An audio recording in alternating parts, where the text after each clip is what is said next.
Listen, I know I'm preaching to the choir, but I feel like it's important to note that historically, when the president has called out the National Guard or even troops and called them out onto U.S. territory, it has been to protect the First Amendment rights of peaceful protesters, of lawful assembly, of freedom of speech.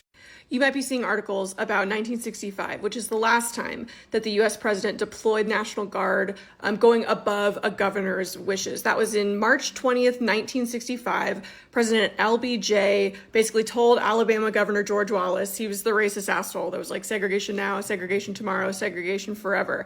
He said he's calling up the Alabama National Guard to supervise the planned civil rights march to Selma. About 10 years earlier in Arkansas, in response to the 1954 Brown v. Board decision that declared school segregation unconstitutional, the Arkansas governor deployed the National Guard to surround Little Rock High School to prevent the 9 black students from entering the school. And then President Eisenhower deployed the 101st Airborne Division to escort those kids into the school. So again, when we've seen this sort of action historically over the last century, it has been to protect the rights of the historically marginalized and disadvantaged and to protect their First Amendment right of peaceful assembly or to comply with the law or a Supreme Court decision.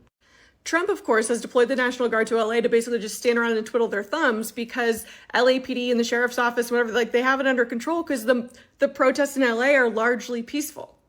The only other time Trump deployed the National Guard was in June of 2020 into Washington, D.C., again to quell overwhelmingly peaceful protests in response to the murder of George Floyd. So just as a president, you kind of have to ask yourself, am I deploying the National Guard? Am I using my federal authority and this overwhelming power? Am I using it to defend the defenseless? Or am I using it to defend or just bolster the overwhelming power of the state?